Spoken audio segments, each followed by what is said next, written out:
स्वागत है। दोस्तों, आज का वीडियो हमारा विंडो एसी के वायरिंग के बारे में है।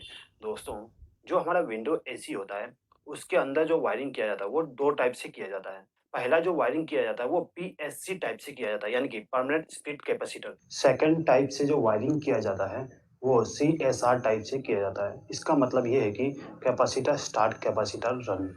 ठीक है? दोस्तों, आज के इस वीडियो के द्वारा मैं आपको केवल पीएससी टाइप का वायरिंग बताऊंगा। तो चलिए दोस्तों, देखते हैं यहाँ पे जो हमारा विंडो एसी होता है उसके अंदर क्या क्या लगाना पड़ता है। तो देखिए दोस्तों, जो हमारा विंडो एसी होता है, विंडो एसी के अंदर में सबसे मेन कंपोनेंट उसका कंप्रेसर होता है। अब जो आपका कंप्रेसर होगा, कंप्रेसर में आपको 3 टर्मिनल मिल जाएंगे और तीनों टर्मिनल पे नाम लिखा हुआ होता है, जैसा कि यहाँ पे आपको लिख के दिखाया गया है। जो हमारा पहला टर्मिनल है वो सी है, बीच वाला एस और तीसरा आर है। ठीक है? सी का मतलब होता है कॉमन, एस का मतलब स्टार्ट और आर का मतलब रन। ठीक है दोस्तों? तो यहाँ पे जो हमारा कंप्रेसर था उसके 3 टर्मिनल हैं और तीनों टर्मिनल पे हम किस प्रकार से वायरिंग करेंगे उसको मैं आपको आगे बताऊँगा। अब जो हमारा विंडो एसी है, विंडो एसी के अंदर में एक फैन भी इस्तेमाल किया जाता है। अब यहाँ पे जो फैन इस्तेमाल किया जा रहा है वो 3 स्पीड वाली है। आप यहाँ पे देख सकते हो, जो हमारा फैन है, फैन में 5 वायर बाहर निकल के आए हैं। एक ब्लैक, रेड, वायर, ब्लू और ग्रे।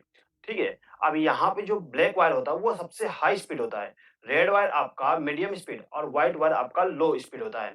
अब जो हमारा ब्लू वायर है, ये हमारा फेज सप्लाई के लिए होता है, यानी कि हमारा जो इनकमिंग पावर सप्लाई आता है वो इस ब्लू वायर में दिया जाता है। उसके बाद में ये जो ग्रे वायर है, ग्रे वायर में हमें कैपेसिटर के द्वारा पावर सप्लाई को देना पड़ता है। ठीक है?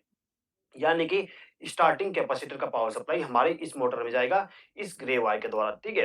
दोस्तों, किसी-किसी मोटर में आपको जो कलर कोडिंग दिया गया है वो अलग भी हो सकता है। आपका जो मोटर होता है उस मोटर के ऊपर में एक डाटा प्लेट होता है। डाटा प्लेट के ऊपर में लिखा होगा कि कौन-सा वायर किस लिए उपयोग किया गया है। ठीक है? तो वहाँ पे आप देख के उसका वायरिंग कर सकते हैं। ठीक है? उसके बाद में जैसा कि मैंने आपको बताया कि हमारा जो फैन है उसमें एक कैपेसिटर का भी कनेक्शन करना पड़ेगा। तो यहाँ पे हमें एक डुअल कैपेसिटर का उपयोग करना पड़ता है। यहाँ पर डुअल कैपेसिटर का मतलब ये है कि यहाँ से जो हमारा कैपेसिटर है, इसमें से हम 2 पावर सप्लाई दे सकते हैं। एक पावर सप्लाई हम फैन को देंगे, दूसरा कंप्रेसर को देंगे। उसके बाद में यहाँ पे हम एक थर्मोस्टेट का भी उपयोग करेंगे। थर्मोस्टेट का काम यहाँ पे ये रहेगा कि यहाँ पे जो हमारा टेम्परेचर है, उसको सेंस करेगा और यदि आपका रूम का टेम्परेचर कम है, तो ये क्या करेगा, पावर सप्लाई को ब्रेक कर देगा। यानी कि हमारे कंप्रेसर जो रन कर रही थी, उसको बंद कर देगा। उसके बाद में यहाँ पर हम एक सेलेक्टर स्विच का भी उपयोग करेंगे। अब यहाँ पे जो सेलेक्टर स्विच उपयोग किया जा रहा है, उसके द्वारा हम फैन के स्पीड को कंट्रोल करेंगे। ठीक है? उसके बाद में यहाँ पे पावर सप्लाई देने के लिए हम प्लग टॉप का भी इस्तेमाल करेंगे। अब दोस्तों देखिएगा, यहाँ पे जो हमारा कैपेसिटर है, इस कैपेसिटर में जो नाम लिखा गया है CFH, इसका मतलब क्या है एक बार समझ लीजिए। देखिएगा दोस्तों, यहाँ पे जो C लिखा हुआ है, इसका मतलब होता है कॉमन, यानी कि हमारा जो फेज सप्लाई होगा इसको लाके हमें इस C टर्मिनल पे कनेक्ट करना पड़ता है, यानी कि इनकमिंग पावर सप्लाई हमें C टर्मिनल पे देना पड़ता है। उसके बाद में यहाँ पे जो F लिखा हुआ है, F का मतलब होता है फैन। हम क्या करते हैं, F टर्मिनल से वायर को कनेक्ट करके ले जाएँगे और जो हमारा फैन है उसको स्टार्टिंग पावर सप्लाई दे देंगे। ठीक है? उसके बाद में यहाँ पे H लिखा हुआ है, H का मतलब होता है हॉर्न। हम टर्मिनल से हम क्या करते हैं, एक वायर को कनेक्ट करके ले जाते हैं और जो हमारा कंप्रेसर है उसको स्टार्टिंग पावर सप्लाई दे देते हैं। अब चलिए दोस्तों, जो हमारा विंडो एसी होता है उसका वायरिंग किस प्रकार से करते हैं एक बार समझ लेते हैं। तो देखिएगा, यहाँ पे जो हमारा प्लग टॉप है, प्लग टॉप का जो दाहिना पिन होता है, यानी कि राइट हैंड साइड वाली जो पिन है, इस पिन से हम एक वायर को कनेक्ट करके ले जाएँगे और जो हमारा कैपेसिटर है, इसका जो सी टर्मिनल है उसके साथ कनेक्शन कर देंगे। यहाँ पे जैसे मैंने आपको बताया था कि सी मतलब कॉमन होता है, यानी कि हमारा जो फेज सप्लाई है उसको डायरेक्ट लाके सी वाले टर्मिनल पे कनेक्ट कर देंगे। अब दोस्तों देखिए, ये जो हमारा फैन है, इस फैन को इनपुट पावर सप्लाई देना पड़ेगा, यानी कि इनकमिंग पावर सप्लाई देना पड़ता है। तो इनकमिंग पावर सप्लाई देने के लिए हम क्या करते हैं, ये जो हमारा कैपेसिटर है, इस कैपेसिटर में जो सी टर्मिनल है, इसमें से एक वायर को कनेक्ट करके ले जाएँगे और इसको ले जाके ब्लू वाले वायर के साथ कनेक्ट कर देंगे। जैसा कि मैंने आपको बताया था कि जो हमारे इनपुट पावर सप्लाई होगा उसको हमें ब्लू वायर में कनेक्ट करना पड़ता है। तो यहाँ पे हमने क्या किया, सी वाले टर्मिनल से एक वायर को कनेक्ट करके इस ब्लू वाले वायर के साथ कनेक्ट कर दिया, यानी कि हमने इस फैन को इनपुट पावर सप्लाई दे दी है। अब दोस्तों देखिए, यहाँ पे जो कंप्रेसर इस्तेमाल किया गया है, इस कंप्रेसर को भी इनपुट पावर सप्लाई देना पड़ता है। तो इस कंप्रेसर को फेज सप्लाई देने के लिए हम क्या करेंगे, ये जो हमारा कैपेसिटर है, कैपेसिटर में जो कॉमन टर्मिनल है, इसी कॉमन टर्मिनल से एक वायर को कनेक्ट करके ले जाएँगे और जो हमारा कंप्रेसर है, उसके सी वाले टर्मिनल के साथ कनेक्शन कर देंगे। सी का मतलब होता है कॉमन, ठीक है? तो यहाँ पर हमने इनपुट पावर सप्लाई दे दी है।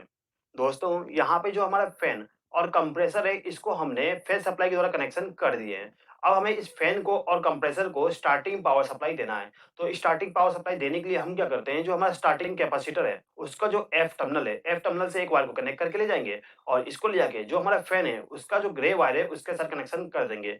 यहाँ पे जो ग्रे वायर है, वो स्टार्टिंग कैपेसिटर के लिए होता है। तो यहाँ पर हमने इसका कनेक्शन कर दिए। अब ये जो हमारा कंप्रेसर है, इसको भी हमें स्टार्टिंग पावर सप्लाई देना है। तो इसको स्टार्टिंग पावर सप्लाई देने के लिए हम क्या करेंगे, ये जो हमारा एच टर्मिनल है, इस टर्मिनल से एक वायर को कनेक्ट करके ले जाएँगे और जो हमारा कंप्रेसर है, उसके एस वाले टर्मिनल के साथ कनेक्ट कर देंगे। एस का मतलब स्टार्टिंग होता है। इसीलिए हमें इस टर्मिनल पे वायर को कनेक्ट करना पड़ता है, जो कि कैपेसिटर के द्वारा आता है। ठीक है? तो यहाँ पे जो हमारा कैपेसिटर था, उसके द्वारा जितने भी वायर कनेक्शन करने थे, सब के सब कंप्लीट हो गए हैं।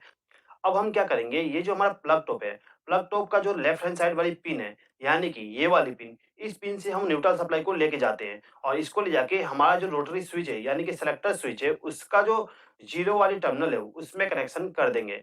दोस्तों यहाँ पे जो हमारा रोटरी स्विच है, यदि आप इसके टर्मिनल को वेरीफाई करना चाहते हैं कि कौन-सा हाई के लिए, कौन-सा लो के लिए, कौन-सा मीडियम स्पीड के लिए, तो उसके लिए आप कंटिन्यूटी टेस्ट करके इसको पता कर सकते हैं। आप क्या करिए, आपका जो सेलेक्टर स्विच है, उसका जो पोज़ीशन है, यानी कि मीडियम पोज़ीशन पे रख दीजिए और कंटिन्यूटी करिए। वहाँ पे आपको पता चल जाएगा कि कौन-सा टर्मिनल किसके लिए है। एक बार लो स्पीड पे कर दीजिए, एक बार हाई स्पीड पे, एक बार मीडियम स्पीड पे। तो आपको मालूम चल जाएगा कि कौन-सा टर्मिनल किसके लिए उपयोग किया गया है, ठीक है?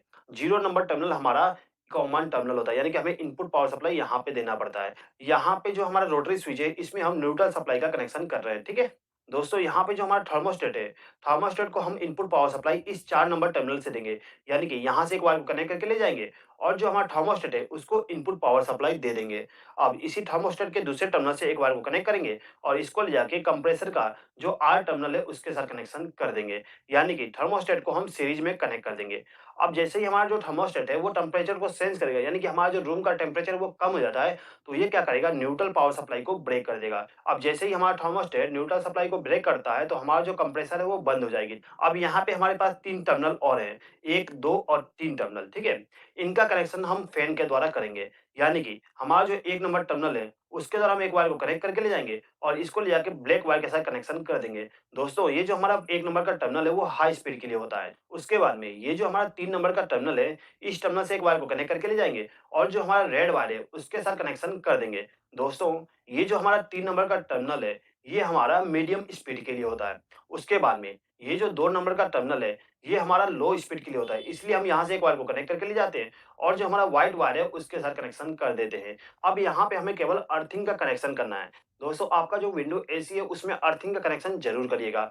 अर्थिंग का कनेक्शन करने के लिए हम क्या करते हैं, ये जो हमारा प्लग टॉप है, इस प्लग टॉप का जो मोटा वाला पिन है, इसमें से एक वायर को कनेक्ट करके ले जाएँगे और जो हमारा कंप्रेसर है, उसके बॉडी के साथ कनेक्शन कर देंगे।